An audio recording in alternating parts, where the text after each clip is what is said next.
Selamat pagi, menjelang siang untuk teman-teman yang sudah masuk ke ruangan. Terima kasih sudah menyempatkan waktu untuk bergabung dengan FAM Indonesia, terutama di sini momennya momen ulang tahun FAM Indonesia ke-8. Jadi FAM Indonesia atau singkatan dari Forum Aktivis Perempuan Muda Indonesia itu dideklarasikan di Jogja itu tanggal 7 Desember 2012. Nah, ini kemudian kita sudah melewati perjalanan selama 8 tahun dan salah satu upaya untuk mengingat kembali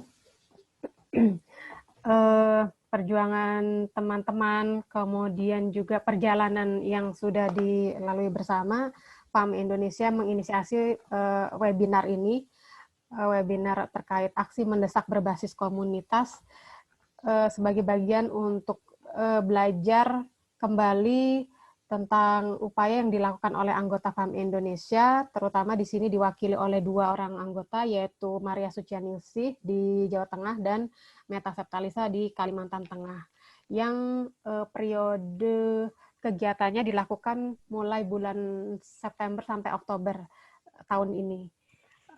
Nah, kegiatan ini, webinar ini akan dipandu oleh Apriyanti Marwah dari Sekretariat Nasional FAM Indonesia, dan semoga nanti diskusinya bisa berjalan interaktif dan teman-teman bisa berpartisipasi untuk dapat menanyakan lebih jauh tentang seperti apa bentuk pengorganisasian atau aksi mendesak berbasis komunitas yang dilakukan oleh kedua anggota FAM ini. Aku persilahkan ke Apri untuk memulai kegiatan. Lupa lihat. Oke, selamat pagi semuanya. Assalamualaikum warahmatullahi wabarakatuh. Semoga pagi menjelang siang ini semua kawan-kawan sedang merasa bahagia dan bangga juga, karena hari ini tadi juga sudah disampaikan ulang tahun PAM ke-8, dan semoga juga kawan-kawan di sana sehat walafiat dimanapun berada. Pada pagi hari ini kami berupaya untuk terus menemani aktivis perempuan muda dan komunitas dalam berjuang sebagai bentuk juga pengawalan PAM terhadap pengorganisasian perempuan muda. Dan PAM selama ini juga turut andil dalam melakukan aksi mendesak. Aksi mendesak ini dilakukan oleh FAM Indonesia sebagai bentuk dukungan pengorganisasian yang dilakukan oleh anggota FAM Indonesia gitu. Aksi mendesak ini dialami oleh komunitas biasanya seperti bencana alam, pandemi, kematian mendadak, ataupun dukungan pengobatan anggota. Bentuk dukungan yang kita lakukan juga beragam, ada yang materi tentunya seperti pakaian, pembalut, kebutuhan pokok, dan uang. Ada juga non-materi, yaitu ruang aman ya. Nah, pada tahun 2020 ini, kita semua juga mengalami situasi yang sulit, dan FAM Indonesia melakukan inisiatif, melakukan aksi mendesak ini sebanyak 3 kali kurang lebih. Pertama itu dilakukan pada awal April atas dukungan JAS, dan kedua dilakukan Juni atas dukungan GAC, dan yang terakhir dilakukan di bulan September atas dukungan JAS juga. Nah, aksi mendesak yang dilakukan bulan September ini melibatkan 2 anggota kita. Yang pertama adalah Kak Maria Sucia, yaitu dari Jawa Tengah. Yang kedua adalah Kak Meta Septalisa dari Kalimantan Tengah. 2 perempuan muda ini, aktivis perempuan muda ini adalah anggota FAM dan terlibat dalam aksi mendesak pada bulan September. Nah, karena itu webinar pada pagi hari ini akan banyak menggali bagaimana proses yang dilakukan Kak Meta juga Kak Maria dalam memproses aksi mendesak yang dilakukan di 2 provinsi yang berbeda gitu. Itu mungkin yang bisa Apri prolog sebagai awal. Jadi Apri mungkin akan pertama kali akan menggali pertama kali dengan Kamaria Sucia aksi mendesak yang sudah dilakukan. Mungkin kita bisa sharing bagaimana latar belakangnya, kenapa kegiatan ini menjadi penting untuk dilakukan khususnya di Jawa Tengah, dan berapa banyak orang yang terlibat, apakah terdiri dari perempuan muda misal, terus anak-anak atau perempuan dewasa, dan lain sebagainya. Mungkin nanti Kak Maria bisa share ke kita semua. Ada presentasinya juga, mungkin nanti Apri share juga. Silahkan Kak Maria. Terima kasih Apri, salam kenal semuanya. Beberapa dari teman-teman Guyo Buca sudah bergabung, termasuk Mbak Uning. Apakah Mbak Uning bisa bersuara juga nantinya kalau mau ikut berbagi cerita juga? Juga ada Ruri, Adel, dan Indri. Untuk aksi yang ada di Jawa Tengah, khususnya Jawa Tengah nanti dengan Jogja ya, karena kan kebetulan Kabupaten Klaten itu sangat dekat dengan Yogyakarta, dan itu sudah dulu ketika buat proposal sudah ada di dalamnya, jadi ada beririsan dan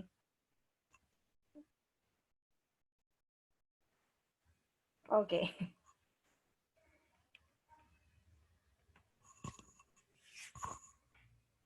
Oke, terima kasih Apri.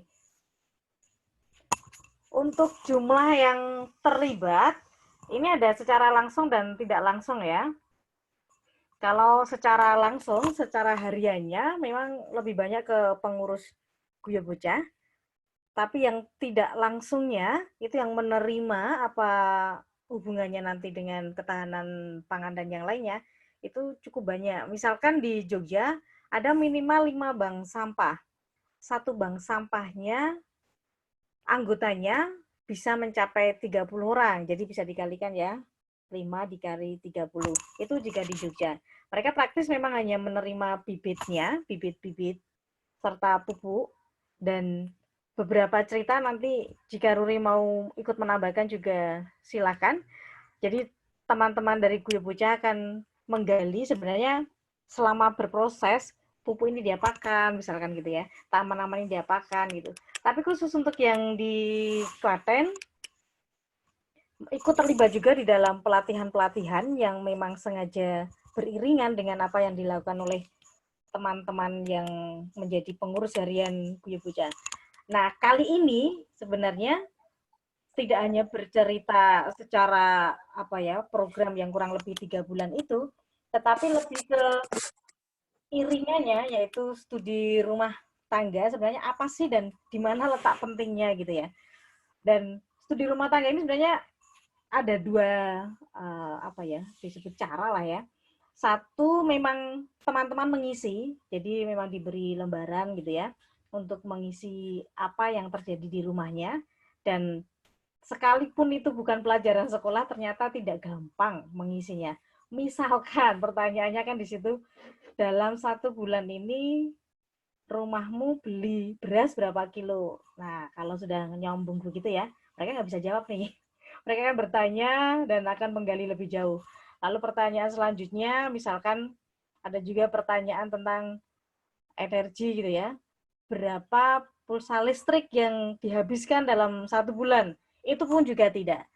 Nah, dari sekian banyak pertanyaan yang ada di dalam kertas itu, yang biasanya bisa langsung menjawab, itu pastinya ibu-ibu. Ya, mereka nggak perlu bertanya. Mereka tahu banget apa yang terjadi gitu. Nah, kita berawal dulu dari, bisa ke slide pertama. Pertanyaan kan mulai dari isian-isian sederhana dulu ya. Misalkan pertanyaannya tentang keluargamu yang sering sakit siapa gitu. Terus kemana perginya? Di situ cukup gamblang menjawabnya, rata-rata puskesmas. Dan itu akses yang paling dekat, karena hampir di setiap kecamatan puskesmas. Lalu pertanyaan selanjutnya, ketika sakit, sakit apa sih gitu ya? Sederhana-sederhana saja, tidak ada yang menjawab COVID ya. Bersyukur sekali. Nah, pertanyaan sederhana ini dilanjutkan dengan pertanyaan berikut.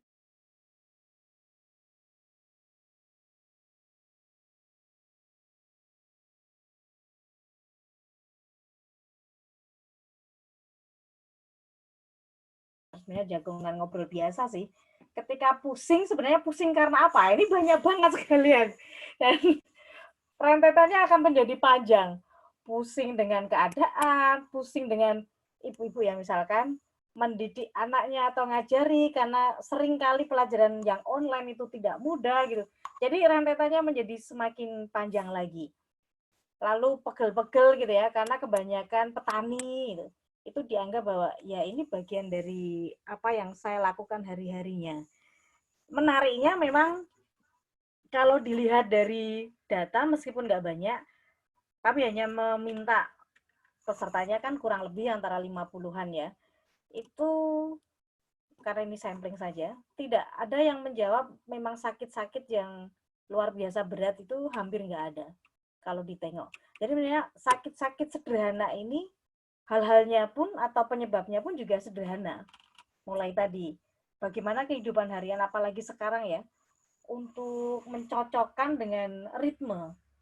Ada yang bertani, terus harus menemani anaknya sekolah, itu pun menjadi pusing karena pelajarannya menjadi pelajaran yang harus diingat bertahun-tahun lamanya. Itu. Lalu pertanyaan selanjutnya, kalau pergi ke puskesmas ataupun ke dokter, apakah punya jaminan kesehatan itu? Hampir semuanya memiliki, sebenarnya ini kabar gembira. Kalau kesadaran untuk hak dasar dan kebutuhan dasar berupa pendidikan itu ada gitu ya. Ternyata punya. Hanya 10% aja yang mengatakan tidak. Itu pun rata-rata sih sudah sepuh ya. Sudah tua kalau sepuh itu. Lalu pertanyaan selanjutnya kalau sudah ngomongin tentang jaminan kesehatan, berbicara tentang kelas biasanya. Memilih kelas yang mana? Nah ini, atau tepatnya saya sanggup untuk membayar yang mana. Tidak semua dapat apa bantuan dari pemerintah. Kalau kartu sehat itu kan, atau BPJS yang dapat bantuan dari pemerintah itu kan gratis-gratis saja. Mereka memilih untuk kelas-kelas yang terakhir sebenarnya. Tapi dari sekian banyak ketika diskusi, rutin membayarnya sekalipun kelasnya tidak kelas pertama. Kabar gembiranya itu sih kepedulian terhadap memelihara tubuhnya sendiri. Tapi kabar nggak gembiranya ketika obrolannya terus, lah nanti saya rutin bayar terus mana untuk dikorupsi. Nah itu kan beda soal ya. Tapi nyatanya itu muncul gitu bahwa mau bayar tapi kok ya nantinya dikorupsi atau hal-hal yang lain. Kekhawatiran untuk hal itu ada. Lalu pertanyaan selanjutnya kalau berbicara tentang harian-harian, bisa slide ke selanjutnya. Yang kami gali nih, menilai kelayakan rumah masing-masing. Jadi di dalam form itu ada ring ya, ada ring 1 sampai dengan 5. Lalu silakan memilih. Kalau rumahmu dinilai, kira-kira rumahmu ini termasuk yang mana gitu. Ya ini antara apa ya, orang itu sangat bersyukur atau mau malu, saya nggak tahu ya, maka di situ saya menggambarkannya dua. Malu itu artinya ya bagi saya apapun adanya ya saya harus mengatakan layak. Jadi kan ini kan jadi bahan diskusi juga. Oh layak kok layak gitu. Padahal kalau ditengok kan observer juga ya teman-temannya itu melihat satu dengan yang lainnya. Jadi standar layak memang berbeda. Tapi sekurang-kurangnya menilai dirinya sendiri dulu. Jadi 100% mengatakan rumah saya layak. Sekalipun jika dilihat lebih jauh, apakah MCK-nya ada misalkan? Ya nggak ada, tetapi kan bisa nebeng ke rumah simbahnya atau rumah tetangganya gitu. Jadi ukuran layak memang menjadi luar biasa ketika kita meng-cross-check-nya dengan rasa syukur. Jadi apapun yang ada di rumah saya ya saya mensyukurinya. Saya layak kok gitu. Gitu. Itu kalau berbicara tentang kelayakan rumah masing-masing dan mereka menilai. Jadi yang mengisi ini tidak hanya ibu-ibu, tidak hanya perempuan muda, juga anak-anak kecil yang pas pertemuan pertama ikut itu, ketika ditanya mereka layak gitu, mereka bangga, bagusnya di situ. Sisi positifnya itu. Lalu hal selanjutnya selain tentang kelayakan, ini mari kita sama-sama tahu aja ya. Jadi studi rumah tangga yang di halaman kedua itu akan menanyakan sebenarnya tentang setiap bulannya kamu habis berapa gitu ya, untuk energimu berapa, pendidikanmu berapa, untuk sosialmu berapa gitu. Pertanyaan pertama itu lalu akan bermunculan tentang lahanmu. Jadi mereka menggambar sebenarnya di halaman berikutnya, suruh menggambar rumahmu kayak apa, kayak denah itu ya. Lalu halamanmu ada di sebelah mana, diisi apa saja, sebenarnya ada di situ semua. Nah, 60% dari lahan sisa bangunan itu belum dimanfaatkan untuk membuat hijau. Jadi ya biarkan begitu saja gitu. Tapi apakah tidak ada hijau-hijauan? Ya ada, tetapi tidak maksimal. Jadi kalau bahasa Jawanya apa? Digo patut-patut gitu ya. Ada 1-2 tanaman sudah dianggap cukup gitu. Ya karena 1-2 tanaman ini jika di sampingnya itu punya tanaman, tanaman yang ada di sampingnya itu akan menjadi tanaman bersama kan gitu ya. Jadi kalau cabai gitu ya, misalkan cabai, saya nanam cabai ada di pagar itu. Nah, tetangga-tetangga juga ikut merasa memiliki. Dengan ketika saya membeli gorengan, saya bisa memetiknya kan gitu. Kalau di Jawa itu kan enak sekali ya. Tanaman menjadi tanaman bersama gitu. Lalu di sesi berikutnya ketika saat itu peningkatan kapasitas tentang 8R sebenarnya, pertanyaannya sederhana sebelum acara dimulai, anggap aja pre-test gitu ya. 3R ini kan slogan yang segitiga itu kan bukan hal asing. Ada di mana-mana gambar itu. Bahkan teman-teman Guyo Bocah ini jika memperhatikan, kan kami punya kendaraan yang dari mana ya, DLH, itu kan gambarnya itu cukup besar. Dan semua orang tahu bahwa itu lambang 3R. Nah, ketika pertanyaannya ya, coba sebutkan apa itu 3R, pakai bahasa Indonesia nggak apa-apa gitulah. Pertanyaannya kurang lebih di situ. Tetapi tidak semua orang bisa menjawab. 1 dari 3 pasti tidak bisa menjawab. Nah, sebenarnya kan R-nya gampang. Sampai mereka suka-suka aja nyebutnya. Resik, rapi, pokoknya R gitu aja. Jadi, saya nggak tahu ini kabar lucu atau kabar bagaimana gitu ya. Ternyata 3R yang sudah lama banget itu pun tidak cukup menjadi perhatian. Nah, ketika tidak cukup menjadi perhatian, maka mau tidak mau bahwa pentingnya peningkatan kapasitas bukan sedang pelajaran sekolah juga ya, bahwa hal yang sangat sederhana. Karena pertanyaan selanjutnya sangat sederhana juga, di rumahmu milah sampah apa enggak? 75% mengatakan tidak. Apalagi di tempatku ya, sekitar sini, lahan itu masih agak ada. Tidak lebar, tetapi ada. Maka bahasa membuang sampah di lahan itu masih cukup sering ditemui. Jadi kayak jogangan gitu ya, karena ada. Maka membuat salah satunya keinginan untuk memilah itu menjadi tipis. Itu hal-hal yang sederhana. Jadi ketika lahan tadi tidak terlalu dimanfaatkan, tapi dimanfaatkan untuk yang lain. Jadi kalau nyapu gitu ya, daun-daunnya yang memang disingkirkan di dalam satu sudut. Tetapi apakah dimanfaatkan sebagai pupuk atau sekurang-kurangnya memilahlah ketika membersihkan rumah bahwa ini organik dan anorganik misalkan. Ternyata tidak juga gitu. Karena ya biasanya saya diajarin begitu gitu. Apalagi kalau berbicara tentang harga. Lah, misalkan pas murah gitu ya. Lah cabai itu sak kresek aja hanya 10.000 misalkan. Atau mau masak mie instan sekalipun, kenapa tidak menanam sendiri sawinya? Alah kan murah saja, hanya 1.000 misalkan. Ya itu yang terjadi. Bahwa memang di sisi lain kita bersyukur segala sesuatu berharga murah, tapi di sisi lain juga kemurahnya atau gampang tumbuhnya dan gampang didapatnya membuat usahanya ini menjadi butuh effort yang lebih gitu ya. Bahwa saya membutuhkan tanaman, kebanggaannya bagaimana itu. Beberapa memang punya cerita bahwa rasa bangga itu ketika muncul, oh ini tumbuhan ini tumbuh gitu ya. Oh ternyata kemarin yang saya sebar biji-bijinya itu juga tumbuh gitu. Nah, ini yang menjadi berbeda ketika orang sudah mulai diajak berbicara bersama. Jadi ada ruang, kalau tadi Apri menyebutnya ada ruang aman, bagi saya ini sebenarnya juga salah satu ruang aman ya. Orang bisa bercerita bahwa apa yang saya lakukan didengarkan oleh orang lain dan membuat saya bangga. Jadi selama ini kan saya tidak menganggapnya sesuatu yang istimewa. Apa sih susahnya ketika saya nyebar tanaman atau biji-bijian lalu tumbuh, itu kan biasa banget. Tapi ketika diberi ruang untuk bercerita, ternyata ada kebanggaan karena ada teman yang lain sama-sama menebar tidak bisa tumbuh gitu. Nah, ruang-ruang ini yang dibutuhkan bahwa, oh yang saya lakukan ini benar, oh yang saya lakukan ini bermanfaat. Itu yang kenapa menjadi penting peningkatan kapasitas dalam proses pembuatan Dinplot yang kemarin dilakukan oleh anak-anak ini. Itu kurang lebih ada yang bisa disarikan di dalam kenapa studi rumah tangga ini menjadi penting. Lalu pengeluaran rumah tangga gitu ya. Ini yang lebih lucu lagi gitu. Kalau yang isi anak-anak gitu, berapa ya kemarin aku suruh beli ini, tapi ya beli saja. Mereka tidak pernah menghitung ketika pengeluaran jajannya itu 1.000 dikali 30, kan diajak berhitung ya. Namanya juga anak SD kan. Coba dihitung 1.000 sehari. Kalau dikali 30 berapa? Oh ternyata sekian itu. Atau mereka membeli barang yang lain antara sebenarnya penting dan nggak penting ya. Kayak saya senang dengan pita-pita yang rumbai-rumbai gitu ya. Saya senang dengan baju-baju ini. Nah, tadi yang 3R tadi, peningkatan kapasitasnya berupa 8R.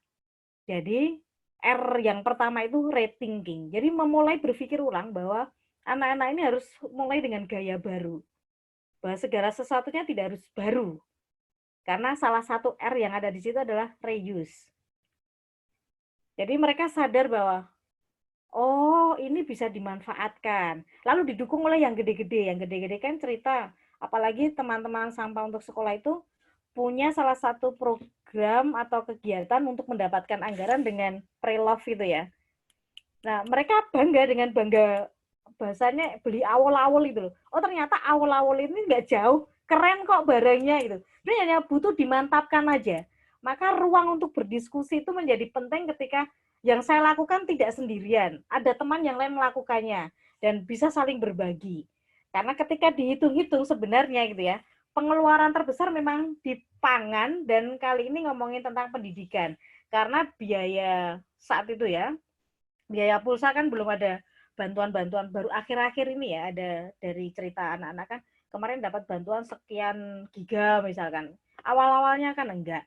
Jadi biaya yang banyak itu ada di pendidikan dan pangan praktis di situ. Dan saya kasih warna yang lain itu bahwa untuk di pangan hampir 50% itu sebenarnya bisa dihasilkan dari tanah sendiri atau lahan sendiri. Jadi yang 25% itu sebenarnya bisa loh tidak 25% itu. Kalau yang lain agak susah ya, misalkan energi nggak mungkin dong kita membuat listrik sendiri gitu kan, nggak mungkin ya. Apalagi kesehatan itu. Kesehatan dalam konteks saya harus pergi ke puskesmas atau yang lain tadi. Tetapi kalau kesehatan nanti dihubungkan dengan pangan, karena ketika berdiskusi mereka paham bahwa oh jahe itu punya manfaat, oh kunyit itu punya manfaat, maka saya harusnya menanamnya.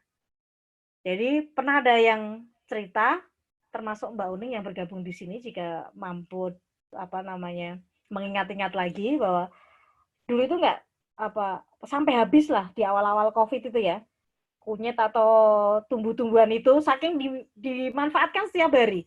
Lalu ketika tumbuh lagi kebahagiaannya dan kebanggaan pun juga tumbuh lagi. Jadi sebenarnya kesehatan pun juga berkorelasi dengan apa yang bisa kita hasilkan di dalam kebun kita masing-masing.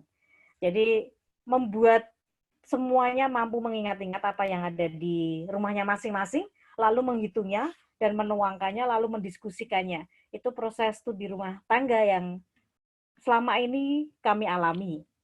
Dan itu menjadi diskusi terus ya ketika bertemu gitu. Oh ini tumbuh, mereka punya kebanggaan tersendiri bahwa apa yang saya lakukan ada manfaatnya. Itu secuil tentang kisah selama program dan dikhususkan untuk hasil dari studi rumah tangga. Terima kasih teman-teman. Terima kasih Kak Maria, sudah banyak yang kita dapatkan ya dari mulai tadi di awal Kak Maria sudah mulai proses dengan belajar mendeteksi apa kebutuhan di rumah gitu, pengeluaran itu maksud saya itu adalah satu hal yang baik sekali karena tadi juga diceritakan bahwa ini tidak hanya melibatkan orang dewasa tapi ada juga anak-anak gitu. Ini juga pendidikan yang penting bagi anak untuk kemudian dia mengetahui berapa uang yang dikeluarkan setiap bulannya, terus mana yang harus dia bisa pilah, apakah membeli barang lagi ataukah menggunakan ulang atau kemudian mengurangi hal-hal yang lain. Itu menurut Apri juga penting.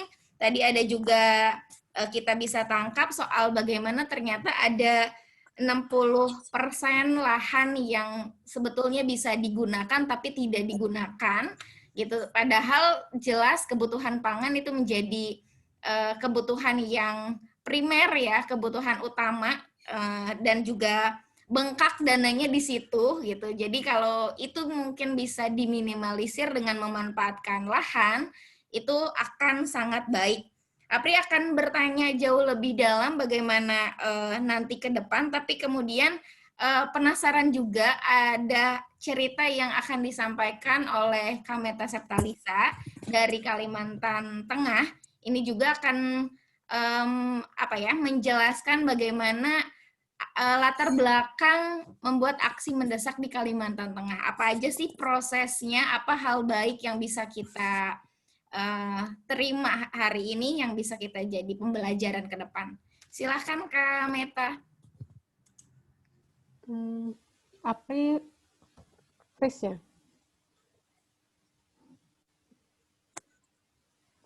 Suara. Kak Meta. Apa Priska? Halo. Mungkin kayaknya jaringan ya? Oke. Iya, muncul lagi. Oh iya, akhirnya muncul lagi. Oke, lanjut. Oke, lanjut. Mohon maaf ya. Silahkan mungkin Kak Meta, sepertinya juga jaringan ingin sangat tidak sabar untuk mendengarkan Kak Meta, bosan dengan Apri. Silahkan Kak Meta disambut.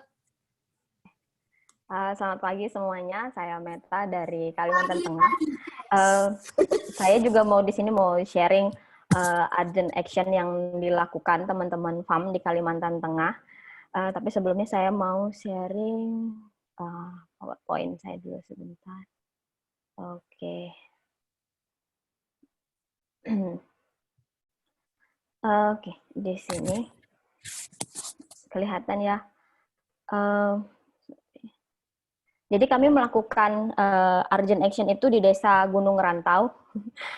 Kalimantan memang tidak ada gunung, banyak bukit, tapi bukitnya tuh percayalah itu sangat susah dan sangat beda sekali dengan gunung di Jawa. Lalu berada di Kabupaten Barito Selatan.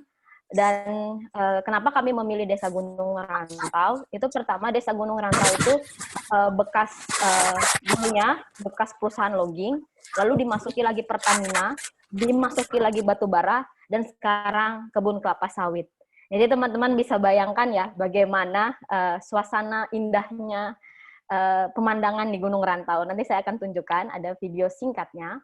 Dan Gunung Rantau itu rata-rata perempuan adatnya itu adalah suku Mayan.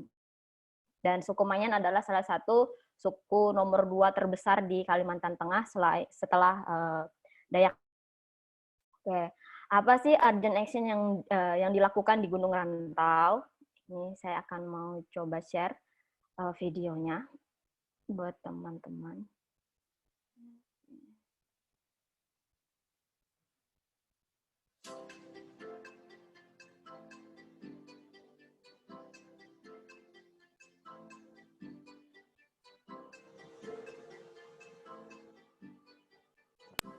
Videonya belum tampil.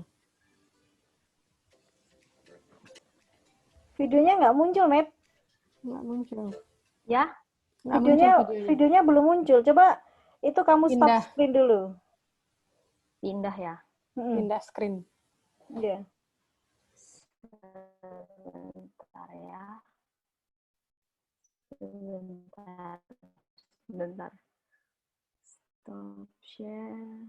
Oke, saya sebentar open. Oke.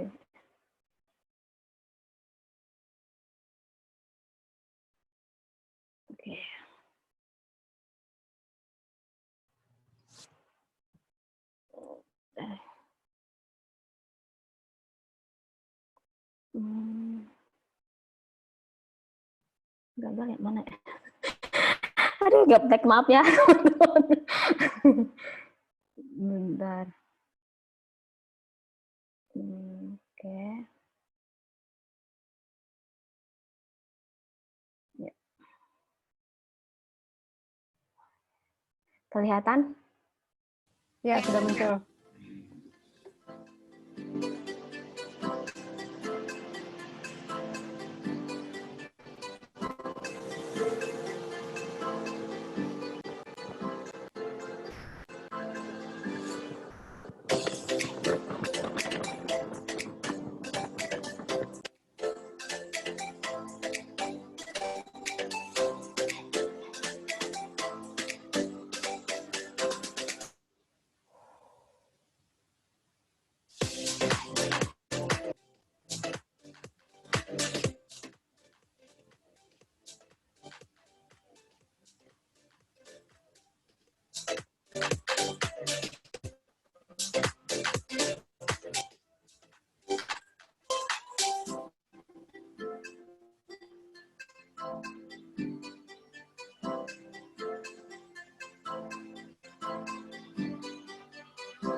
Oke,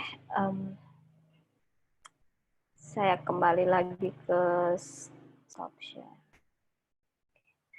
Jadi itu teman-teman yang kondisi di Gunung Rantau. Jadi Gunung Rantau itu sekarang tuh diapit sama perusahaan sawit, dan di sekitar desa-desanya tuh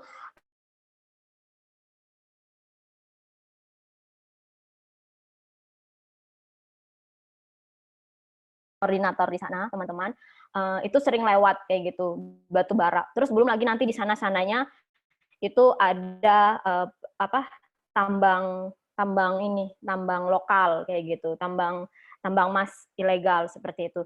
Jadi bisa dibayangkan situasi di Gunung Rantau itu seperti apa kayak gitu. Oke, saya mau cancel. Lalu siapa mereka? Mereka adalah perempuan adat dari suku Manyan di Desa Gunung Rantau. Kegiatan ibu-ibu biasanya di sana ibu rumah tangga, ada yang buruh tani, ada yang buruh borongan kelapa sawit, karena di desa Gunung Rantau perkebunan kelapa sawit itu baru rintisan, jadi masih buah pasir, kalau istilahnya itu buah pasir. Jadi mereka masih menjadi buruh borongan. Jadi dalam 1 hektar itu mereka cuma mendapat upah sekitar 70 sampai 60 ribu. Itu tergantung dengan tergantung dengan targetnya kayak gitu. Lalu di sini saya tidak ingin menceritakan cerita sedih ya, capek sudah cerita sedih karena hari-hari kami selalu berbicara dengan buruh-buruh itu cerita sedih. Jadi kekuatan dari perempuan adat di Gunung Rantau itu apa sih? Perempuan adat Desa Gunung Rantau itu memiliki semangat untuk tumbuh bersama, antusias, karena pada saat saya pertama ke sana waktu itu, ini pertamanya adalah satu-satunya kegiatan perempuan yang pernah dilakukan di desa kayak gitu. Terus rasa ingin tahu akan isu-isu di sekelilingnya itu sangat tinggi. Misalnya misalnya tuh mereka mau tahu apa sih isu yang terjadi di desa mereka, bagaimana, lalu juga isu-isu gender seperti apa, kekerasan rumah tangga seperti apa, hal-hal yang seperti itu mereka sangat antusias, sangat ingin tahu. Lalu antusias harapannya tuh kalau bisa lama-lama di sana, bisa lama-lama pengen. Tapi ya mengingat kondisi dan waktu juga, lalu inisiatif yang tinggi. Jadi mereka memiliki inisiatif yang tinggi. Jadi pas ketika selesai acara pembagian bibit,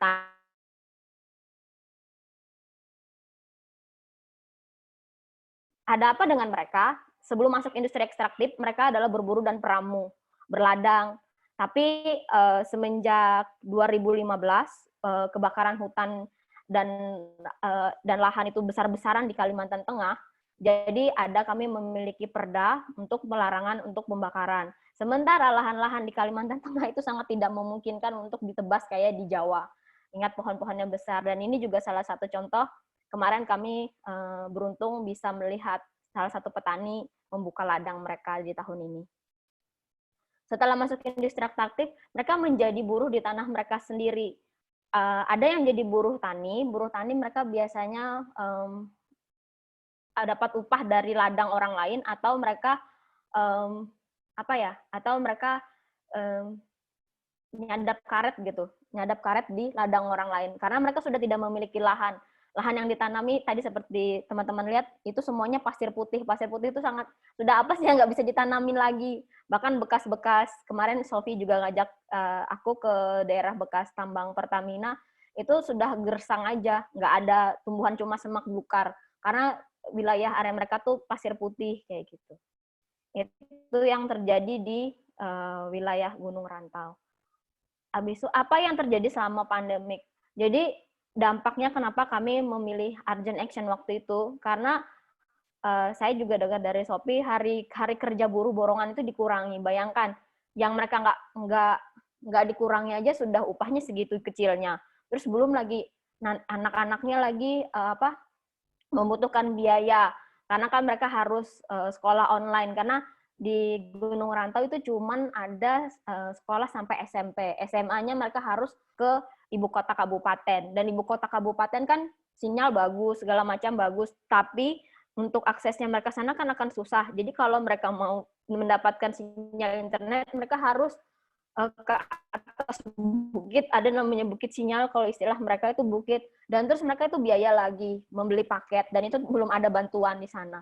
Lalu biaya kebutuhan semakin mahal. Tipikal dari desa-desa yang disekelilingi oleh industri ekstraktif itu adalah sembako tuh mahalnya bukan main. Jadi aku dan Sophie itu hampir berapa lama itu makan Meteor Garden karena saking mahalnya. Kalaupun Meteor Garden itu mie telur sarden ya teman-teman. Karena kalau sayur tuh sangat mahal banget. Dan terus lapangan pekerjaan tuh semakin sulit, nggak ada pilihan lain kalau nggak jadi buruh tani ya mau bertani kayak gitu. Cuman lahannya lagi kayak gitu. Mereka sudah dialihfungsikan menjadi perkebunan kelapa sawit seperti itu. Kenapa urgent action? Nah, hal ini nanti Sophie akan menambahkan kenapa urgent action. Pertimbangannya itu dari koordinator kelompok Sophie, karena waktu itu Sophie yang datangi ke saya, Kak, kita bikin urgent action di desaku, katanya seperti itu.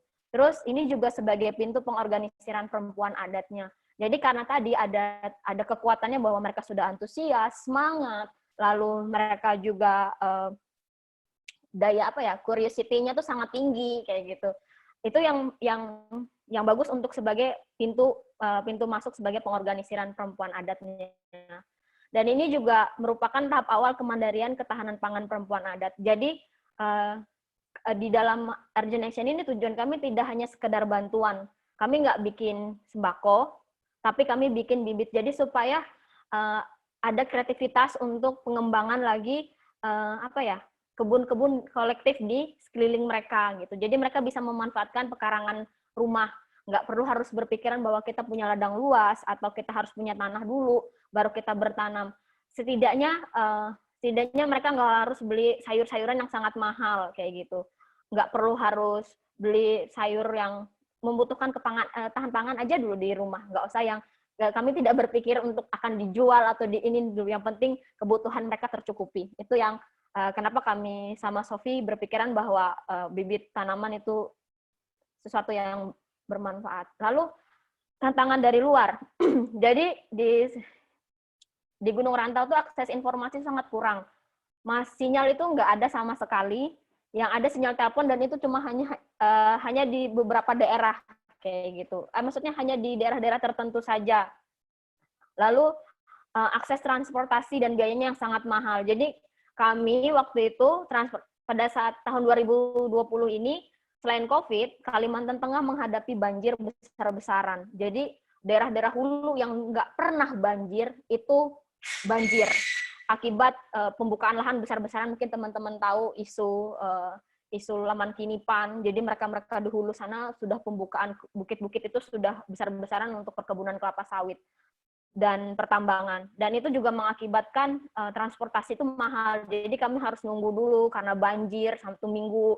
Habis itu baru kami ke ibu kota kabupaten. Setelah dari ibu kota kabupaten, kami harus lagi naik speedboat lagi. Kayak gitu. Jadi aksesnya itu sangat, yang bikin mahal itu sangat apa ya? Aksesnya kayak gitu. Transportasinya.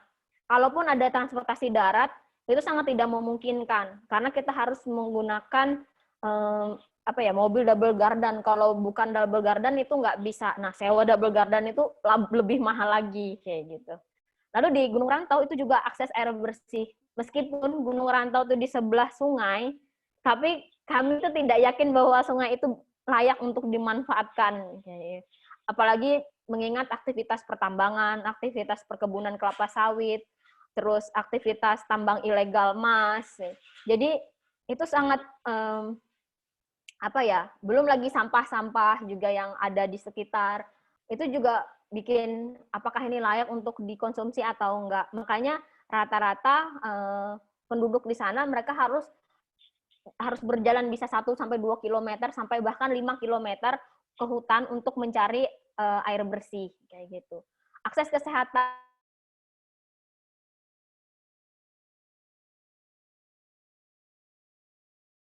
pasca pandemik itu nggak sama sekali buka. Jadi mereka nggak ada kesehatan, tidak mempunyai akses kesehatan gitu. Justru malah seharusnya kan masa pandemik ini justru masa yang tim kesehatan tuh harus ada standby. Ini malah nggak tutup. Dan terus juga kenapa juga kami kemarin membagikan masker? Karena di Desa Gunung Rantau itu belum ada pembagian masker kayak gitu. Makanya kami buat masker dan hand sanitizer dan juga bikin tutorial desinfektan gitu, supaya mereka bisa memanfaatkan atau bisa membuat sendiri. Lalu di sini juga akses peran perempuan dalam pemerintah desa juga kurang. Jadi again and again biasanya kalau di desa-desa yang sering saya temui itu selalu menjahit kayak gitu. Tapi mereka tidak pernah melihat apa sih yang dibutuhkan perempuan sehingga semua perempuan itu merata bisa mendapatkan hasilnya dari pemerintah, dari program-program pemerintah desa. Lalu juga tantangan dari dalam, mindset yang terpola. Jadi ini ada juga cerita sedih, mindset yang terpola adalah, ini sama sih gabung sama belum adanya mimpi besar. Jadi waktu itu saya ada bicara dengan salah satu guru anak, jadi sepertinya tuh kayak mindsetnya tuh sudah dipola oleh keluarganya kayak gitu. Jadi dia bilang, nanti kalau aku lulus SMA, aku akan kerja di perusahaan. Itu rasanya tuh kayak sedih kayak gitu. Lah, kamu ngapain jadi buruh lagi? Kamu ngapain capek-capek sekolah kalau kamu jadi buruh? Karena di situ tempat ladang untuk mencari uang yang bagus. Nah, itu mindset-mindset yang seperti itu juga yang sangat susah untuk dibongkar kayak gitu. Makanya karena di sini juga di Desa Gunung Rantau ini kegiatan pertama kali yang yang benar-benar pemberdayaan perempuannya banget kayak gitu, yang benar-benar tidak hanya perempuan tetapi anak-anak juga kita berdayakan kayak gitu. Jadi pada saat kami bertemu mengunjungi, jadi kan di daerah paling hulu sana ada yang gunung paling tinggi yang tadi tuh saya naik motor, itu kami dua Sofi hampir mau jatuh karena pasirnya sangat tebal. Nah, di situ mereka impiannya yaitu rata-rata jadi buruh, ya nggak apa-apa, yang penting 60-70 ribu sehari itu lumayan. Tapi mereka nggak berpikir bahwa dampak-dampak yang akan terjadi, atau misalnya mereka tidak akan bisa berkembang. Itu yang sebenarnya yang ingin FAM, teman-teman FAM di Kalimantan Tengah tuh ingin banget mendorong perempuan-perempuan, khususnya perempuan muda, untuk bisa lebih berani bermimpi besar kayak gitu. Dan lalu juga pengetahuan, karena akses informasi yang sangat susah, sinyal juga nggak ada, itu yang bikin akses informasi itu tertutup. Jadi mereka tuh seperti terisolasi gitu. Kalaupun ada sinyal tuh sinyal telepon yang biasa. Tapi itu pun ya saya bilang lagi sangat susah mencarinya. Hanya bagian-bagian tertentu yang ada. Lalu rasa kepercayaan diri mereka juga kurang gitu. Jadi karena mereka beranggap mereka pintar-pintar banget, ibu-ibunya, anak-anaknya pintar-pintar banget.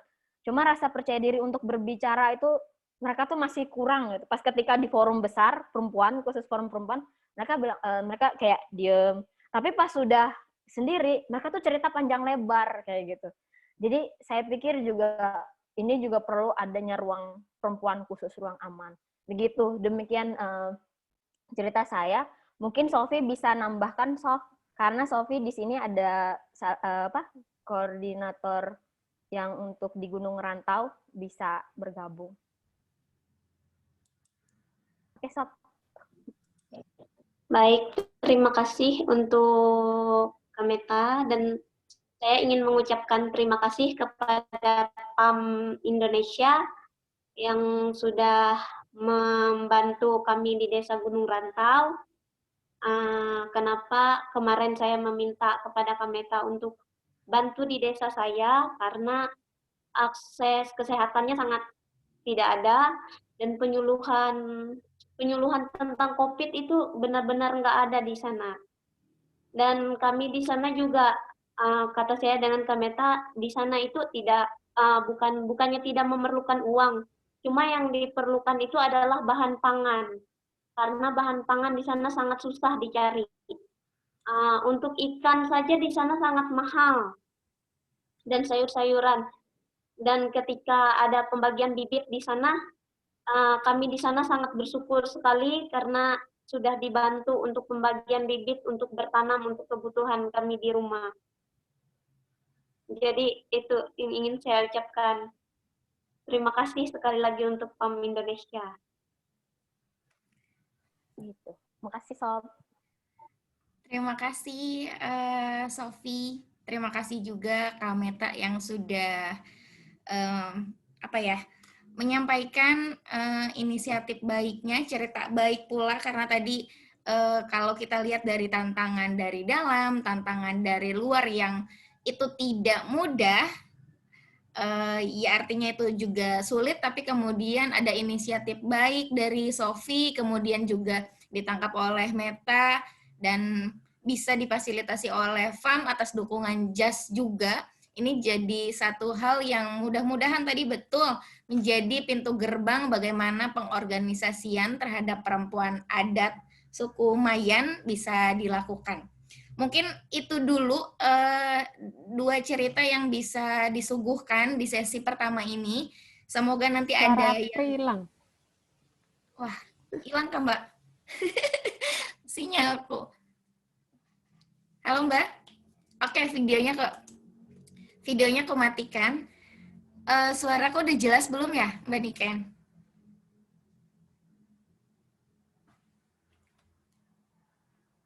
Halo? Mbak Niken, suaraku udah jelas belum? Oke, udah jelas. Oke, aku matikan video sebentar. Terima kasih tadi ya, kita sudah mendengarkan dua cerita baik dari Kak Maria dan Kak Meta. Semoga itu dulu menjadi sesi awal cerita baik tadi. Mudah-mudahan tadi kawan-kawan bisa menangkapnya dengan baik. Kita mungkin buka dulu sesi tanya jawab di awal ini agar kemudian kita bisa lebih mendalami lagi. Apakah ada kawan-kawan yang bisa atau punya kesempatan ingin bertanya secara langsung, silahkan buka videonya atau unmute, menyebutkan nama dan asalnya dari mana, asal daerah, ataupun kalau ada komunitas silahkan sebutkan komunitasnya dari mana. Atau mau bertanya dalam kolom chat juga silahkan. Sambil menunggu, mungkin di sini juga Apri juga mau mengucapkan selamat datang kepada Mbak Desti karena sudah bisa hadir di sini. Mbak Desti perwakilan dari JAS. Kegiatan ini juga difasilitasi oleh JAS, terus kemudian Urgent Action kemarin juga khususnya di Kalimantan Tengah dan Jawa Tengah juga dibantu oleh JAS. Apakah mungkin ada pertanyaan yang bisa juga dielaborasi di forum ini? Silakan Mbak Desti, barangkali ada yang mau ditanggapi.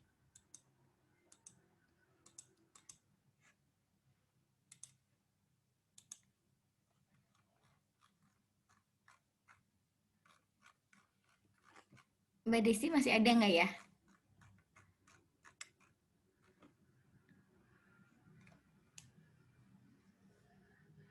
Halo. Mungkin sambil mengerjakan yang lain. Oh, mungkin sambil mengerjakan yang lain. Jadi ada. Oke, mungkin karena kita belum ada pertanyaan yang masuk, mungkin Apri ingin mendalami lagi dari cerita Kak Maria pertama. Tadi Kak Maria sudah menyampaikan ada banyak hal yang bisa diambil gitu dari cerita baik yang tadi. Nah, kita penasaran, FAM Indonesia penasaran apakah kemudian keberhasilan urgent action yang kemudian sekarang kita punya, khususnya ada Demplot, apakah ini akan dilanjutkan atau seperti apa? Oh ya, baik. Khusus Demplot ya, karena kan ada beberapa item ya yang kemarin menjadi pijakan bersama. Satu Demplot, kedua bank sampah sendiri karena pengolahan sampah yang organik dan anorganik, lalu dokumentasi dan peningkatan kapasitas. Nah, khusus yang Demplot ini memang dibagi dua, yaitu yang rumah dan yang bersama. Yang rumah tadi sudah saya ceritakan bahwa itu kan menjadi pemantik untuk semakin melanjutkan dan memanfaatkan 60% lahan yang sebenarnya didiamkan begitu saja. Karena kan 60% itu bisa jadi teras yang hanya diisi kursi, padahal masih bisa dengan polybag, bisa dengan barang-barang yang sudah rusak tapi bisa dimanfaatkan. Nah, itu kan dorongan ketika peningkatan kapasitas. Nah, khusus Demplot yang bersama-sama sebagai ruang belajar, kemarin ketika sharing-sharing dengan Niken juga Mbak Desi juga dengan Meta ya, bahwa kemarin ada dua yang menjadi bahasanya ya, tantangan bahwa tanah Demplot ini atau sawah Demplot ini mempunyai kecenderungan bisa dimanfaatkan ketika musim kering satu, karena hampir mirip dengan yang ada di Desa Paceng, yaitu miliknya Mbak Umi dan Siti Munoroh desa itu. Dua-duanya ikut di sini dan semoga masih bergabung, tidak disambi masa, tidak disambi jahit gitu ya. Jadi masih bisa mendengarkan. Jadi kemiripan ini memang menjadi titik pijak. Jadi kalau di Paceng itu, kalau sudah musim hujan begini, potensi untuk banjir itu tinggi. Jadi sawah itu hanya bisa dimanfaatkan ketika musim kemarau. Nah, ini persis dengan yang sawah sekarang menjadi ruang belajar anak-anak ini, yang Kuyo Bocah ini ya. Bahwasanya lahan ini sangat rentan dengan hujan. Tadi pagi saja kami ke sana karena harus memindah kayu-kayu yang besok dimanfaatkan untuk dinding gudang. Itu sudah tidak ada yang kelihatan. Jadi kebanjiran semua. Karena Klaten kemarin sehari penuh hujan bahkan sampai pagi tadi. Itu. Tapi kami bersyukur bahwa Demplot yang pertamanya kan berwujud hutan belantara ya. Sekarang bisa menjadi ruang belajar. Jadi teman-teman cukup mampu bagaimana memanajemen besok, ini mau diapakan, bagaimana gitu. Tapi hal yang penting adalah membuat agar sawah itu tidak tumbuh rumput lagi. Jadi sekalipun menunggu musim kering, tetap dijaga. Jadi kalau pertanyaannya apakah dilanjutkan atau tidak, jelas dilanjutkan. Cuma harus berstrategi ruang dan waktu yang pas ketika musim. Jadi memang sebenarnya selain studi rumah tangga, tahapan selanjutnya itu adalah harus belajar semacam PRA ya, Participatory Role Operation. Nanti di salah satu PRA itu akan ada kalender musim. Nah, kalender musim inilah yang akan mengajak bersama-sama, kalaupun akan musim hujan, apa yang bisa kita lakukan gitu loh.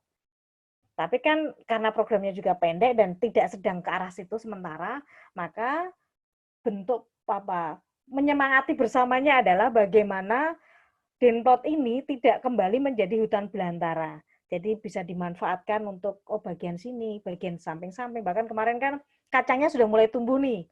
Bahkan Fausan ketika menyangi rumput itu tumbuh, tetapi kan tidak tumbuh dengan baik karena tadi kelelepnya apa ya, tenggelam.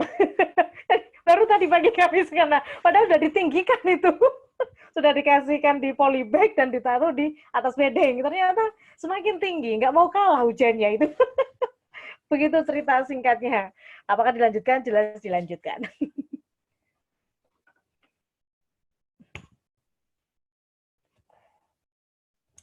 Baik, terima kasih Kak Maria. Poinnya adalah bahwa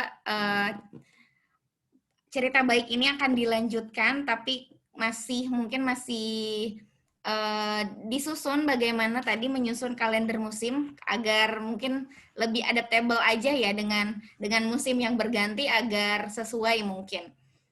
Nah, kemudian hal yang sama akan Apri juga tanyakan ke Kak Meta, apakah cerita baik yang sudah ada di perempuan adat suku Mayan Gunung Rantau ini akan dilanjutkan, khususnya tadi kan urgent action-nya itu berupa bibit, masker, tutorial disinfektan. Itu kan mungkin masker nggak mungkin, tutorial juga enggak.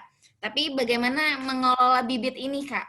Apakah ini akan terus dilanjutkan atau dikembangkan sama seperti Kak Maria juga akan jadi demplot-demplot atau seperti apa? Mungkin juga dilihat cuacanya di Gunung Rantau, cuacanya seperti apa? Apakah nanti kelelep juga atau enggak gitu? Gimana Kak Meta? Silahkan.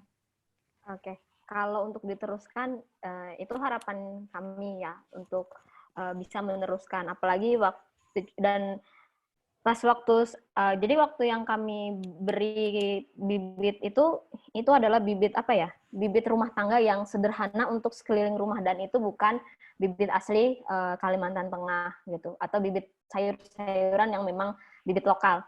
Nah, tapi setelah kami melihat kemarin beberapa pada saat kami datang itu musim buka ladang, jadi buka ladang pembakaran. Dan kami juga berbicara juga dengan beberapa kelompok beberapa petani lokal gitu. Harapannya itu akan terus dikembangkan, dan harapannya itu juga bisa memberikan bibit yang lokal yang sesuai dengan tanaman yang ada di Gunung Rantau, karena ya seperti kita tahu ya, Kalimantan Tengah itu sangat unik untuk dalam bercocok tanam kayak gitu. Ya beda dengan Jawa yang ada sawah, kalau di sana ladang kayak gitu. Tapi herannya pemerintah suka aja bikin ladang sawah di sini gitu. Oke, lain lagi. Jadi itu yang sebenarnya lagi kami pikirkan kayak gitu. Saya dan Sophie juga lagi pikirkan apa ya kira-kira bibit lokal yang bisa kita kembangkan lagi. Kalau saya biasanya kalau di kabupaten lain, aku itu mengembangkan kami mengembangkan terong asam kayak gitu. Bagaimana terong asam tidak hanya diolah sebagai bahan mentah, tapi nanti bisa diolah menjadi gelato atau selai atau sebagai macamnya. Tapi proses di kabupaten itu pun sangat panjang. Nah, kalau untuk di Gunung Rantau ini baru, jadi kemungkinan mungkin akan sama dengan di kabupaten lain. Tetapi yang paling penting bertaninya ini adalah media kami untuk masuk dulu. soal nanti mau dikembangkan seperti apa kami masih belum tahu, karena ini masih baru sekali, masih new baby. Jadi kami harus melihat dulu perkembangannya, apalagi di sisi kiri, sisi kanannya itu adalah perkebunan kelapa sawit, terus habis itu tambang batu bara. Jadi kami melihat lagi untuk asesmen cocoknya apa nih kalau untuk masukin bibit. Tapi untuk sementara ini bibit-bibit yang rumah tangga itu sangat bermanfaat di sekeliling rumah. Itu pasti akan kami selalu kembangkan dan kami akan lakukan lagi. Harapannya tuh minimal 1 tahun sekali itu bisa di-upgrade dan di-upgrade kayak gitu. Terima kasih Kak Meta atas paparannya. Intinya dua-duanya dari Kak Maria dan Kak Meta juga sama. Cerita baik ini, proses baik ini akan dilanjutkan. Semoga kita bisa memaksimalkan upaya itu. Semoga FAM juga masih bisa melibatkan diri. Dan ini Kak Maria dan Kak Meta, ini ada pertanyaan di kolom chat. Mungkin bisa dilihat juga, tapi Apri akan bacakan. Ini pertanyaan dari Chris WKRI Klaten. Ini ada 2 pertanyaan dari Chris untuk Kak Meta dan untuk Kak Maria. Pertanyaannya adalah, untuk Kak Meta itu bagaimana cara Kak Meta menginfluence perempuan-perempuan yang tangguh di Gunung Rantau sehingga mindset-nya berubah? Terus untuk Kak Maria, bagaimana strategi Kak Maria untuk mencegah para perempuan konsumerisme? Gitu. Silakan mungkin Kak Maria dulu untuk dijawab agar Kak Meta ada nafas dulu ya. Baik, saya jawab. Ini Mbak Kris yang tanya kan. Mbak Kris itu udah tahu jawabannya pakai tanya lagi.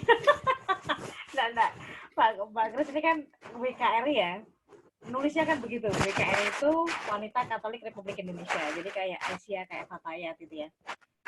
Jadi yang sebenarnya Mbak Kris ini cukup punya potensi yang luar biasa di Klaten karena dianggap tokoh gitu ya, menduduki posisi-posisi penting baik di kantor maupun di mana-mana gitu ya, termasuk perumahan jalanan juga. Jadi kalau Denplot dan yang kami kerjakan ini kan memang fokusnya lebih ke Guyobuca ya. Artinya Guyobuca itu perempuan adiknya perempuan muda gitulah. Karena kemarin beberapa adik-adik ini ketika mengisi form, kok umurku nggak ada Mbak gitu kan. Di pilihan umur itu kan nggak ada. ya udah kamu nggak usah isi terus bilang itu umurnya kok nggak ada gitu. Jadi kalau perempuan yang artinya perempuan muda atau lebih ke adik-adik yang lebih muda ini memang bahasa konsumerisme itu lebih bagaimana memanajemen apa yang dibutuhkan dan tidak. Maka pelatihan atau peningkatan kapasitas 8R kemarin itu sangat kami gencarkan gitu. Jadi tidak 3R saja, bahkan sampai 8R, bahwa R yang pertama adalah rethinking. Jadi harus berubah, cara berpikirnya harus berubah. Karena kalau nggak pernah berubah, langkah-langkah selanjutnya mau berubah juga tersendat-sendat. Jadi bagaimana memperlakukan sampah. Jadi artinya memperlakukan sampah, bahwa ada banyak yang bisa kita manfaatkan sehingga jatuhnya tidak konsumerisme ini ya. Kita bisa manfaatkan. Jadi mulai ada tadi reuse, ada regive. Kalau memang tidak lagi dipakai dan masih cukup layak, kenapa tidak membiasakan diri dalam sebuah komunitas itu memberi itu hal yang biasa gitu loh. Bahwa saya diberi tidak baru itu pun juga biasa. Jadi bagaimana membuat cara berpikir mindset sama ya dengan apa yang akan dilakukan Meta tadi, tetapi apa yang kami lakukan lebih ke perempuan-perempuan muda, lebih muda dari umur yang tidak tertera gitu ya. Jadi ini yang lebih, tapi kalau mau lebih lagi tentang ya mari dengan Wanita Katolik Republik Indonesia khususnya Klaten ini ya, mulai berpikir bahwa hal yang pertama adalah mau tidak mau ya peningkatan kapasitas dulu dalam konteks bahwa ada loh cara gitu ya, mulai berpikir ulang dan kita sepakati bersama. Maka dengan menginfluence kepada banyak orang bahwa tidak lagi 3R tetapi 8R. R yang lain ya dulu karena Mbak Grace absen kan, nggak datang di pelatihan ya, besok belajar nih sama Ruri, sama Adel gitu ya. Di sini ada semua sama Indri gitu, sama Mbak Umi, sama Mbak Siti Muniroh itu ada di pertemuan-pertemuan itu untuk semakin menggaungkan 8R itu. Begitu, terima kasih. Terima kasih Kak Maria. Silakan mungkin disambut oleh Kak Meta pertanyaan yang tadi. Apakah bagaimana strategi Kak Meta menginfluence perempuan-perempuan yang tangguh di Gunung Rantau sehingga mindset-nya berubah? Kurang lebih sama. Oke, kalau kalau strategi itu nggak ada khusus ya. Kayak pada umumnya pada perorganisasian, biasanya kita sama-sama belajar bersama, melakukan peningkatan kapasitas bersama, berdiskusi bersama. Lalu juga aku atau dengan Sofi juga khususnya kami lebih banyak bertanya dan lebih banyak mendengar daripada kami yang memberikan ABCD. Karena di desa-desa sendiri kami mau mencoba untuk supaya perempuan ini berani aja dulu menjawab apa yang menjadi keluhan mereka di desa seperti itu. Dan juga seperti yang saya lakukan juga bersama teman-teman atau di daerah-daerah lain ya, hidup bersama, terus tinggal bersama. Yang jelasnya tuh strateginya adalah live in. Jadi ketika kita menyatu bersama perempuan-perempuan, di situ kita juga memberikan, saya bilang contoh itu terlalu berat karena saya juga bukan contoh yang bagus, tapi setidaknya kita memberikan refleksi atau pertanyaan yang memicu untuk perempuan-perempuan tuh lebih berpikir lagi kayak gitu. Apalagi di sini ada Sophie juga merupakan salah satu generasi muda, perempuan muda yang memiliki pendidikan yang tinggi di Desa Gunung Rantau, dan Sophie itu juga salah satu role modelnya perempuan-perempuan muda di situ. Jadi itu makanya saya menggunakan Sophie untuk menjadi role modelnya. Jadi kalau kamu melihat sukses nyatanya Sophie bisa kayak gitu. Seperti itu sih strateginya. Terima kasih Kak Meta atas jawabannya. Dan selamat Sophie udah jadi role model. Menambahkan lagi, ini ada pertanyaan dari Sri Nur Herwati 74. Pertanyaannya sama untuk Kak Meta, karena pertanyaan ini ditujukan kepada pertanyaan apakah bibit rotan potensial di Gunung Rantau dalam pemulihan ekonomi dari COVID mungkin. Kalau mungkin ya, silakan Kak Meta. Apakah bibit ini potensial Kak untuk pemulihan ekonomi? Kalau untuk di kabupaten lain, Kalimantan Tengah mungkin ada beberapa kabupaten yang memang penghasil rotan. Nah, seperti itu. Tidak semua daerah itu penghasil rotan. Untuk Gunung Rantau sendiri itu sangat spesial ya, karena di Gunung Rantau itu sekarang hutannya sudah hutan sekunder, bukan hutan primer kayak gitu. Jadi untuk memperoleh, dan itu pun aksesnya sangat jauh, dan untuk memperoleh rotan sangat susah. Jangankan rotan, harga karet pun sudah rendah kayak gitu. Dan biaya pengangkutan rotan itu justru lebih mahal, hampir sama mahalnya dengan karet begitu. Jadi apakah itu pemulihan untuk ekonomi? Masih belum, dan masih belum karena mengingat juga produksi rotan di Gunung Rantau, selama saya tinggal di Gunung Rantau, saya belum pernah melihat adanya penduduk Gunung Rantau itu memanfaatkan rotan, dan juga kayak manen rotan itu. Seperti itu. Mungkin Sophie bisa menambahkan, Sophie yang tahu banget tentang rotan-rotanan. Sophie-nya mana ya? Kayak gitu. Jadi kalau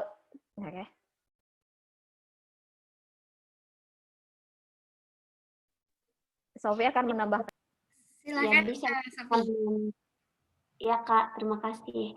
Jadi saya akan menambahkan kalau di Gunung Rantau itu sebenarnya kalau untuk rotan ada, cuman jauh ke dalam hutan, dan warganya di sana enggak terlalu paham cara memanfaatkan hutan, karena yang mengerti cara untuk membuat rotan dan lain-lain itu karena sudah banyaknya orang-orang tua yang sudah enggak ada gitu maksudnya.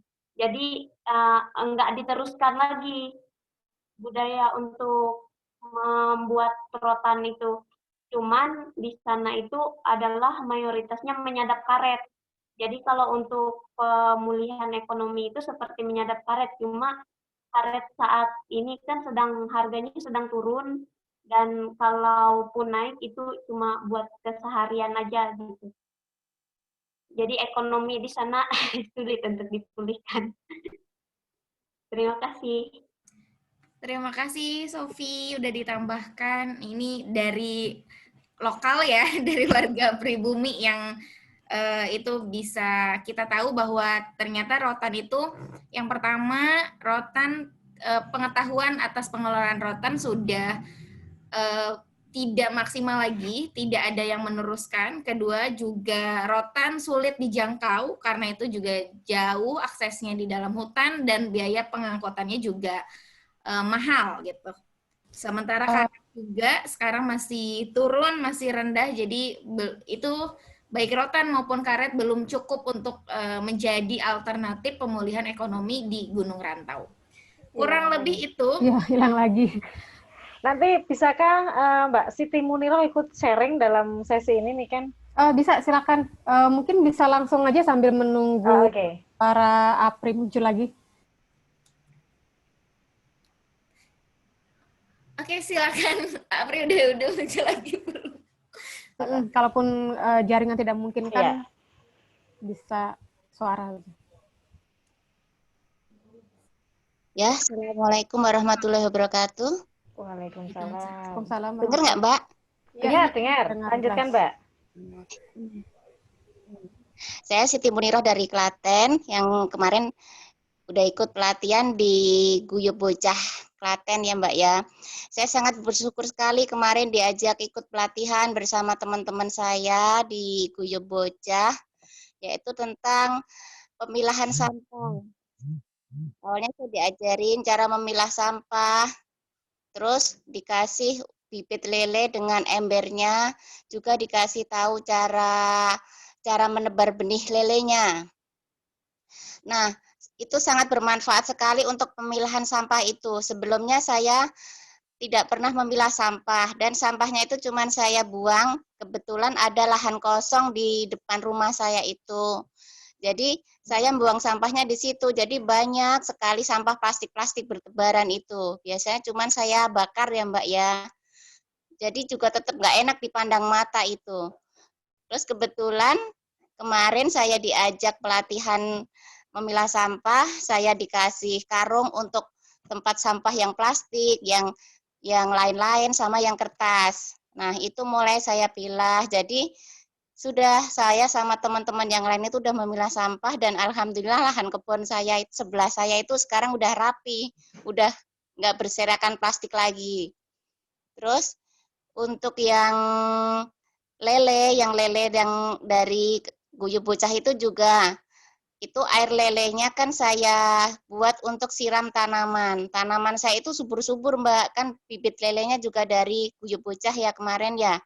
Dari pohon yang kecil-kecil itu saya sirami dari air kolam lele itu, ternyata kok cepat, perkembangannya itu cepat dan subur gitu loh Kak. Terus dari yang kemarin itu tanaman jahe sama kunir itu udah mati karena udah saya ambilin terus ya waktu awal-awal corona itu, kena air siraman lele itu kemarin pada numbuh semua. Aduh, saya lihat subur-subur itu seneng banget. Terus kalau saya setiap capek gitu, saya lihat ke ember lele itu, saya langsung kasih makan dikit-dikit, lihat lelenya pada lonjak-lonjak itu seneng banget.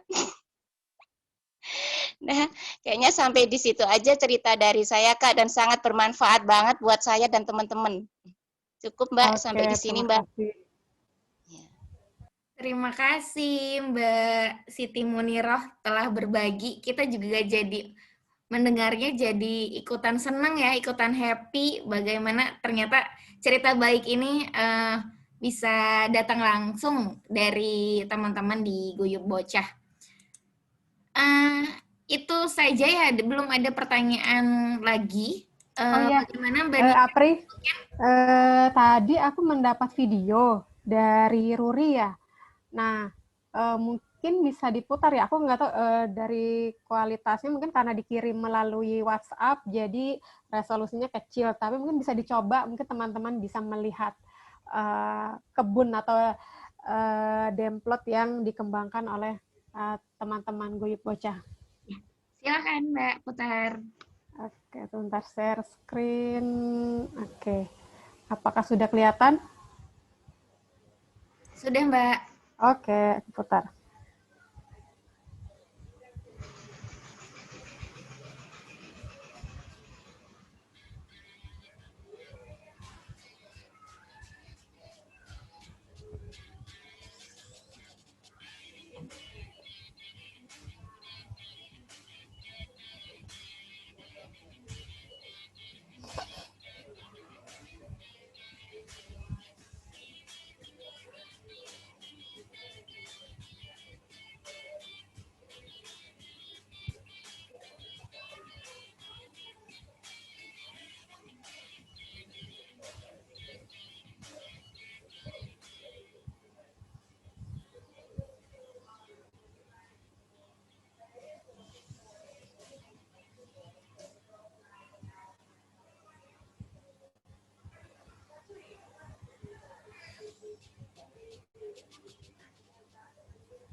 Dan semua tanaman mati. Kemudian kami tanam lagi, banjir lagi, mati lagi, kami tanam lagi. Dan hari ini alternatifnya kami menanam di polybag.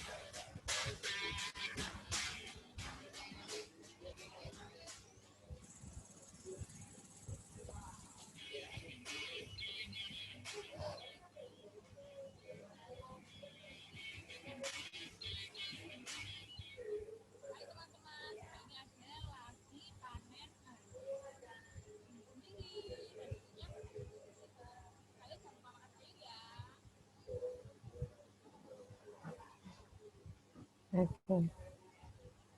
Ya, itu tadi, mohon maaf, suaranya kecil ya, tapi paling tidak mungkin teman-teman bisa melihat tadi gambar-gambar yang disajikan, dan mungkin Maria bisa menjelaskan tadi yang berbicara siapa, tim dari mana, dan kalau tadi sih lebih menjelaskan lagi tadi yang soal Maria menjelaskan sawah atau demplot bersama itu yang tenggelam terkena banjir gitu ya, seperti itu ininya kondisi.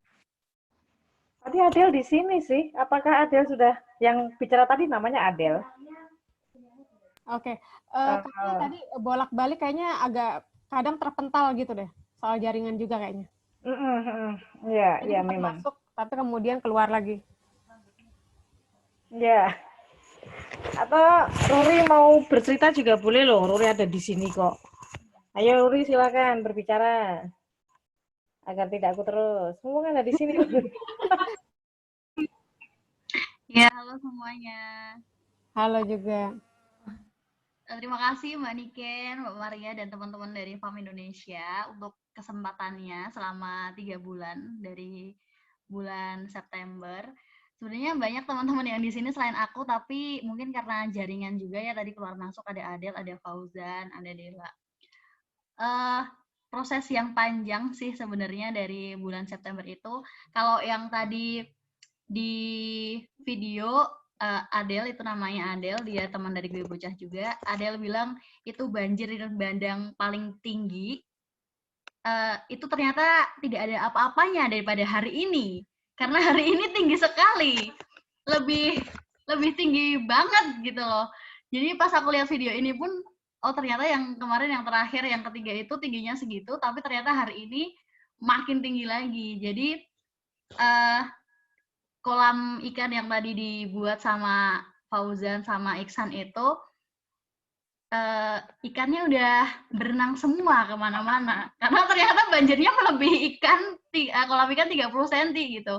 Dan waktu pagi-pagi tuh, pas kami mau ngasih makan ikan, kan kami kan ada jadwal piket ya, tiap pagi bergantian gitu. Dilihat ke kanan, ke kiri, dikasih makan, kok ikannya nggak naik-naik. Terus ada juga Indri yang tadi komentar, dia bilang, Mbak ikannya nggak naik-naik. Lah kemana? Dipanggilin ikan, masih nggak naik-naik. Tiap hari kan masih manggil ikan.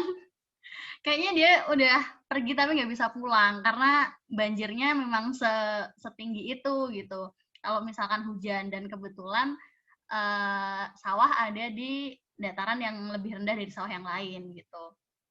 Dan mendengar cerita Mbak Uning juga seru banget sih, asik banget kalau misalkan ketemu sama Mbak Uning dan teman-teman. Kami kan masih keliling ya ngambilin sampah pakai motor roda 3 gitu yang ada baknya. Jadi kalau ketemu Mbak Uning sama teman-teman tuh rasanya kayak kuliner kebun. Karena setiap orang ngasih hasil kebun buat perempuan kecil ini, buat Ruri sama Adel berdua. Jadi kalau ke sana nggak bawa apa-apa, pulangnya bisa mungkin bawa buahnya itu berpuluh-puluhan kilo. Jadi terima kasih ya Mbak Uning dan teman-teman juga gitu. Gitu aja sih cerita-cerita seru selama 3 bulan ini. Walaupun banyak banjirnya, awal-awal masih shock, tapi lama-lama ya biasa aja. Jadi kalau misalkan sama teman-teman tuh kayak, ya banjir lagi. Iya ya udah. Kalau awal-awal masih shock banget sih, kayak aduh ya ampun udah ditanam, banjir lagi, tanam lagi, banjir lagi, tanam lagi gitu. Cuman memang hari ini yang tertinggi. Terima kasih Mbak Karuri udah berbagi, luar biasa ya. Jadi ternyata pengalaman banjir berkali-kali malah membuat tangguh Semoga itu juga bisa terjaga semangat itu, keren banget. Itu juga nggak mudah. Kita udah hampir kehabisan waktu, sudah jam 11.24. Apakah mungkin ada pertanyaan terakhir dari Mbak Niken mungkin, Mbak? Atau seperti apa? Kalau aku mungkin ada mengapresiasi upaya yang dilakukan oleh teman-teman untuk melibatkan perempuan muda, perempuan adat di komunitas masing-masing gitu. Aku sangat senang melihat teman-teman bersemangat, senang bahwa apa yang sudah diberikan melalui FAM Indonesia, kemudian juga dengan melibatkan JAS Asia Tenggara itu bisa bermanfaat untuk paling tidak tadi membuka pintu pengorganisasian, kemudian menjadi awal dari sebuah pengorganisasian atau juga melanjutkan upaya yang sudah dilakukan oleh teman-teman. Jadi aku apresiasi semangatnya, kerja teman-teman, dan juga tadi Ruri dan Adel mengatakan ya tidak putus asa ya, tanam kemudian gagal, tanam lagi gitu kan, gagal lagi terus berusaha sambil juga mungkin mencari tadi yang disebutkan Maria, melihat musim gitu, dan sambil menunggu musim tetap merawat lahan, menjaga lahan gitu.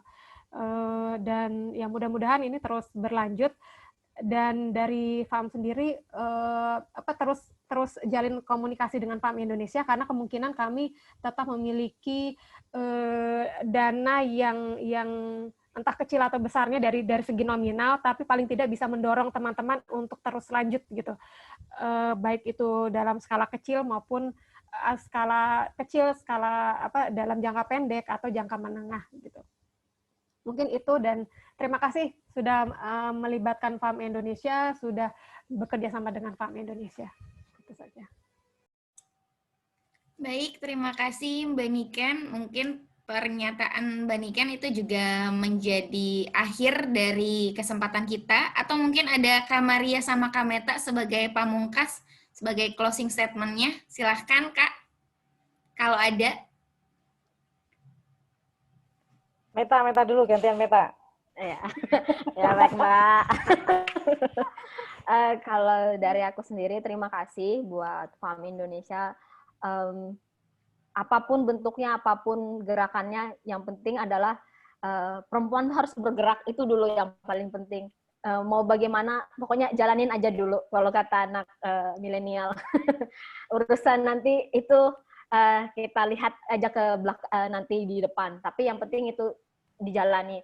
Nah, itu juga yang sebenarnya Art in Action ini juga membuat semangatku bergelora kembali untuk melihat untuk mengorganisir kembali ibu-ibu, perempuan-perempuan, baik itu indigenous people atau bukan indigenous people, tapi aku berharapnya adalah awal ini kegiatan ini adalah tidak hanya untuk perempuan-perempuan di Gunung Rantau saja yang mendapatkan manfaatnya, tapi manfaatnya bagi aku sendiri adalah aku bisa punya tempat untuk bermain kembali. Aku bersama ibu-ibu ini bukan bekerja atau seperti apa, tapi aku selalu berpikiran bahwa kami bermain bersama, bertumbuh bersama, belajar bersama. Jadi saya juga berharap nggak cuma aku, tapi nanti next-nya Sophie akan meneruskan, ada Sophie lagi, dan itu lebih lagi. Jadi itu sih impianku adalah ada lagi perempuan lagi yang bisa maju, nanti yang ngomong bukan aku lagi dong. Gitu. Seperti itu harapannya. Terima kasih Kak Meta. Silakan disambung Kak Maria. Ya, terima kasih. Ini kayak ucapan mendapat piala citra itu ya. Terima kasih kepada FAM Indonesia. Yang telah memberi kesempatan. Ya, sebenarnya ini menjadi ruang belajar amat sangat, khususnya untuk pengurus sampah untuk sekolah dan pengurus Guyub Bocah ya.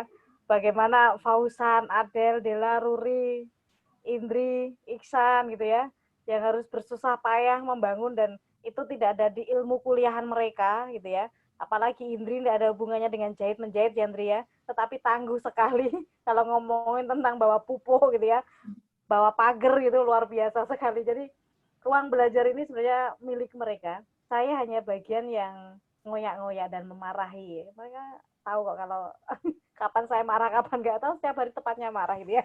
Karena bahkan ini menjadi ruang diskusi ketika kemarin sibuk dengan undang-undang yang sudah disahkan itu Omnibus Law gitu ya. Itu juga menjadi bahan diskusi karena kan momennya pas dalam Urgent Ocean Action ini. Jadi bahwa bertemu, bercerita itu menjadi sesuatu yang penting. Akhirnya kita dapat sesuatu dari apa yang kita dapatkan, tapi dari orang yang melakukannya. Begitu. Terima kasih. Terima kasih Kak Maria. Sekali lagi Apri mengucapkan terima kasih banyak kepada Kak Meta, Kak Maria, tadi juga ada Sofi, ada Mbak Uning, ada Adel, atau ada Mbak Ruri, banyak juga yang ada mampir. Kalau di ibu kota aja jaringannya kayak gini, gimana juga yang lain ya? Iya betul. Waduh, iya benar. Udah muncul lagi belum ya, Apri? Ini mau nutup aja, kita di sabotase ya sama jaringan. Mbak Apri, mute deh, Mbak. Silakan, aku serahkan lagi ke Apri untuk menutup. Oke, mohon maaf sekali lagi. Mohon maaf atas jaringan yang tidak kondusif ini. Sepertinya saya juga disabotase ya.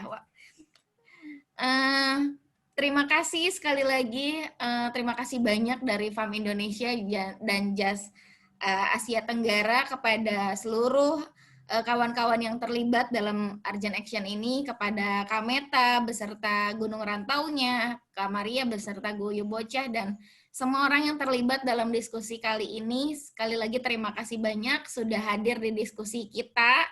Semoga apa yang kita diskusikan, apa yang sudah disampaikan oleh Kak Meta, Kak Maria, tadi ada Kak Ruri, ada Sofi, ada Mbak Uning, ada banyak orang tadi juga yang menceritakan cerita-cerita baik, semangat-semangat baik. Semoga itu juga jadi semangat memberi energi positif juga bagi kita semua, khususnya Apri secara pribadi.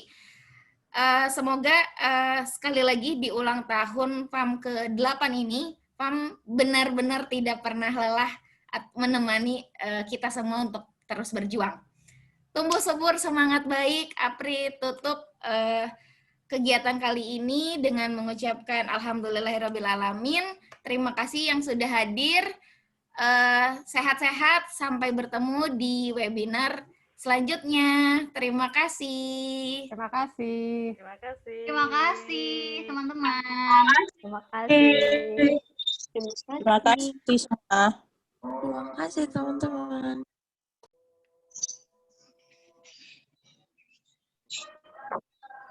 Kak Jana sampai di mobil.